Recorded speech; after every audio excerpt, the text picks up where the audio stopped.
Welcome to মহুয়া বিশ্বাস blog. আশা করি তোমরা সবাই ভালো আছো, আমিও ভালো আছি। তো দোকান আছে যেহেতু সকাল সকাল উঠে চলে এসেছি, সব কাজটা সেরে পুজো দিয়ে চাল চাল পুজো টুজো সব হয়ে গেছে। এখন শুধু দোকান যেহেতু আছে, দোকান থাকলে তাড়াতাড়ি রান্না বসাতে হয় দোকানে যাওয়ার জন্য।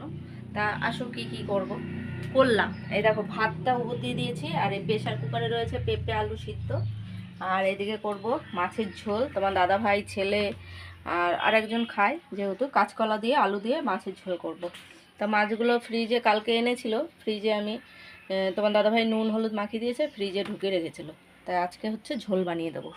আর দোকানের জন্য রান্না করব আজকে, লুচি হবে যেহেতু, তার জন্য লুচির সাথে যে তরকারি আলুর তরকারি, সেটাই কালো জিরা ফোড়ন দিয়ে করবো। এই যে আলু কেটে নিয়েছি, কেটে ধোয়া সব গুছিয়ে গাছিয়ে নিয়েছি। ওইদিকে আটা মাখাও কমপ্লিট, আটা ময়দা দুটোই। রুটিও হবে আর লুচিও হবে। তা সবাই আলুর তরকারিটা পছন্দ করে, আমরা যেরকম ঘরোয়া আলুর তরকারি খাই সেটাই সবাই পছন্দ করে। ভিডিওটাকে স্কিপ না করে পুরো ভিডিওটা দেখবে আর বেশি বেশি করে শেয়ার করবে। এগুলো ভাজা বসিয়ে দিয়েছি, 4 পিসই করে দেবো, যেহেতু তোমার দাদাভাই রাত্রে মাছ খায় না, ছেলে খাবে, আর ছেলে আর তোমার দাদাভাই দুপুর মানে এখন সকালের খাওয়াটা খাবে। ছেলে তো স্কুলে যাবে, যেহেতু পরীক্ষা আছে, আমাদের আজকে প্রজেক্টের পরীক্ষা, আবার বুধবার থেকে লিখিত পরীক্ষা। তার জন্য এই যে রান্না করব। 4 পিসি মাছ ভেজে নিলাম, তাই দিকে এটার মধ্যে রয়েছে কাঁচকলা আলু। তা ভাতটা এখন উঠিয়ে দেবো। এখন মাছগুলো ভেজে তুলে নিয়েছি, তা আমি একটু তেল দিয়ে দিলাম কড়াইতে, দেব হচ্ছে জিরে ফোড়ন। জিরে ফোড়ন দিয়ে দিয়েছি, এখন আমি কাঁচকলা আলুগুলো দিয়ে দেবো। জলটা ফেলে দিয়ে ধোয়া সব ধুয়ে আবার জল দিয়ে ভেজে রেখেছি। তা জিরেটা পোড়া পোড়া হয়েই এসছে, তো দিয়ে দেবো এখন আমি কাঁচকলা আর আলু। এই যে কাঁচকলা আর একটা আলু দিয়েছি ছেলের জন্য, আমার বাবা হয়তো খায় না।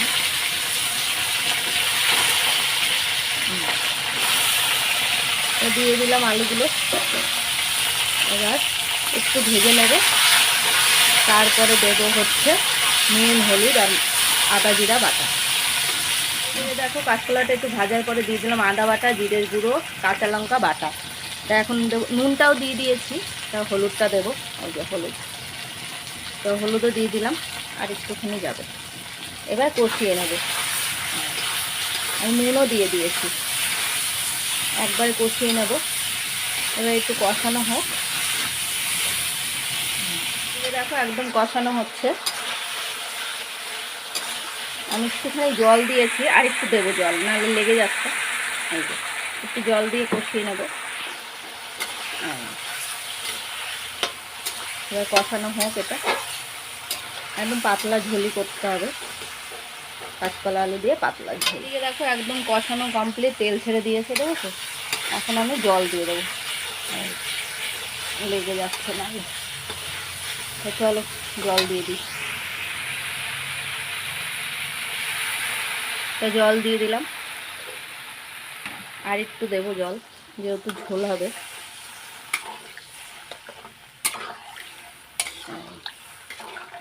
আর অল্প একটু দেবো জল। দেখো জলটা আন্দাজ করে দিয়ে দিয়েছি, ঝোলটা ফুটে উঠুক, তারপর মাছগুলো দিয়ে দেবো। ঝোল ফুটে উঠেছে, তো এখন আমি মাছগুলো দিয়ে দেবো। তো দিয়ে দিলাম, তো এদিকে একটু নাড়াচাড়া দিয়ে দিই। এই কাঁচকলা দিয়ে মাছের ঝোল হবে। আর ওইদিকে পেঁপে সিদ্ধটা বের করে নেবো প্রেশার কুকার থেকে। তা আলু একটু কম হবে দেখে আলু তরকারিতে আর একটু আলু তোমার দাদাভাই এনে দিল, এই যে ছিলে নিয়েছি। তাই যে নিম বেগুন ভাজা করব। মাছের ঝোলটা হয়ে গেছে, এখন আমি বাটিতে নামিয়ে নেব। তারপরে এখন আলু তরকারিটা বসিয়ে দেবো। কড়াই মুছে একবারে তেল দিয়ে দিলাম, ধুয়ে নিয়েছি কড়াইটা। আর এদিকে মাছের ঝোলটা এই যে নামিয়ে নিয়েছি, এখন ঘরে নিয়ে চলে যাব। ভাতটাও আমি ঘরে নিয়ে গেলাম এখনই, কেন পেঁপেটা খুলতেই পারিনি, পেঁপের সিদ্ধটা মাখা যে করবো দাও বললা, এই বললা যা। আর এদিকে হচ্ছে আলুগুলো এই যে কাটা তো কেটে নিয়েছি, তোমার দাদাভাই ধুয়ে এনে দিয়েছে। আমি হচ্ছে কালো জিরা ফোড়ন দিয়ে আলু তরকারিটা বসিয়ে দেবো। তো এদিকে দেখো আমি কালো জিরা ফোড়ন দিয়ে দিয়েছি, তো দিয়ে দেবো আলুগুলো। আর এদিকে বেগুনটা ধুয়ে আমি এই যে নুন আর হলুদ মাখিয়ে রেখেছি, তাহলে জলটা যা আছে বেরিয়ে যাবে। এখন হচ্ছে আলু তরকারিটা বসাবো। হাঁপিয়ে যাচ্ছে জানো না কাজ করতে করতে। তাই হচ্ছে আলুগুলো আগে দিয়ে দেবো। চলো অল্প অল্প করে আগে ছেড়ে দিয়ে নি। এবার সবটাই আলু ঢেলে দেবো, দিয়ে দিলাম।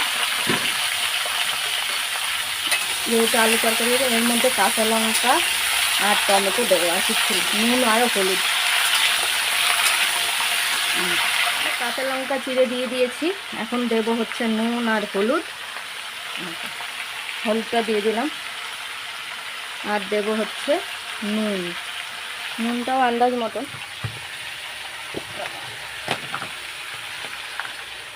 দেবেন, আন্দাজ মতন নুন দিয়ে দেবো।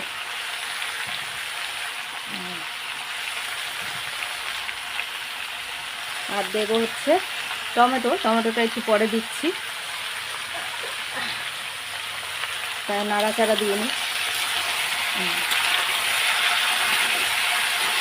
আলু তরকারি লুচি দিয়ে খাওয়ার, রুটি দিয়ে খাওয়ার যে তরকারি আমরা ঘরে খাই, সেই তরকারি করবো আজকে। এটা একটু এখন একটু মানে ভেজে নেব কিছুক্ষণ। প্রথমে আমি টমেটোটা কেটে দেখো, আলুটা যেই ভাজা ভাজা হয়েছে, এই যে টমেটো আমি ধুয়ে কেটে নিয়েছি, এবার দিয়ে দিলাম টমেটো। আর এদিকে চায়ের জল বসিয়ে দিলাম। তোমার দাদাভাই দোকানের মালপত্র নিয়ে চলে এসেছে, এই যে, তাই তো? কালকে বোতলগুলো ধুয়েছি, এই যে দেখো দোকান থেকে বোতল না নিয়ে এসেছিল তোমার দাদাভাই, সব ধুয়ে পরিষ্কার করে দিয়েছি। এর মধ্যে ডিম আছে, চা পাতা আছে, সিগারেট আছে, প্লেট আছে, ওর মধ্যে কাপ আছে, আটা ময়দা সব আছে, সবই আছে। দেখো তরকারিটা কষানোর পরে আমি জল দিয়ে দিয়েছি, আর দেখাতে পারিনি। আর এদিকে চা পাতা দিয়ে ঢাকা দিয়ে দিলাম। এই যে, তো এটা হতে থাকুক, ফুটতে থাকুক, জলটা সবে দিয়েছি, ফুটুক। আর এই যে নিম বেগুনের জন্য বেগুনটা কেটে আমি তো নুন আর হলুদ মাখিয়ে রেখেছি, এখন আমি পাতাগুলো একটু ছাড়িয়ে নেব। দেখো আলু তরকারিটা আমার হয়ে গেছে, এখন আমি নামিয়ে দেব। এই যে ক্যানের মধ্যে নামিয়ে নেব, একদম রেডি। আর এখন আমি নিম বেগুনটা ভাজা বসাবো। এই যে পাতাগুলো সব ধোয়া ছিল, ধুয়ে আমি শুধু পাতাগুলো ছাড়িয়ে নিয়েছি।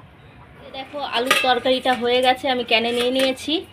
আর এদিকে এই দেখো নিম পাতা ভাজা বসিয়ে দিয়েছি, দেখেছো? তো নিম পাতাটা একটু ভেজে নেবো, যা একটু কড়কড়া হলে এবার উঠিয়ে রাখবো, ঠান্ডা হলেই কড়কড়া হয়ে যাবে। তাই এটা করে নিয়ে আমি বেগুনটা ভাজা বসিয়ে দেবো। কারা কারা নিম বেগুন খেতে পছন্দ করে কমেন্টে জানিও। আমার তো হেভি লাগে, নিম বেগুন হলে আর কিছুই লাগে না। এই যে ওই তেলের মধ্যে বেগুনটা উঠিয়ে নিয়েছি, নিম পাতা, আর এদিকে বেগুনটা ভাজা বসিয়ে দিয়েছি। এর মধ্যে আর কিচ্ছু যাবে না, নুন টুন দিয়ে যেহেতু আমি ইসে করেছি, মাখিয়ে রেখেছি। এবার এটা ভাজা ভাজা হোক। আর এদিকে এই যে বাটিটা বের করে দিলাম। আমার নিম বেগুনটা হয়ে গেছে, এখন বাটিতে একটু একজনের জন্য নিয়ে যেতে হবে, এক স্যার যেহেতু খায় তার জন্য। তাই এই যে কড়াই বাটি বেরিয়ে গেছে সব, এখন আমি মাজবো বাসনগুলো। তাই এদিকে তোমার দাদাভাই খাওয়া গেছে, ছেলের হয়নি। এই যে দোকানের সব গুছানো হয়ে গেছে, বেরিয়ে যাবে। আর এইদিকে হচ্ছে ছেলে ওই যে সব প্রজেক্ট দিয়েছে, আজকে প্রজেক্ট জমা দিতে হবে, ছেলেকে এখন খেতে দেবো। আর ছেলের বন্ধুরা এসছে, ছেলের পড়েছে, ওরা করেনি তাই নিতে এসছে প্রজেক্ট।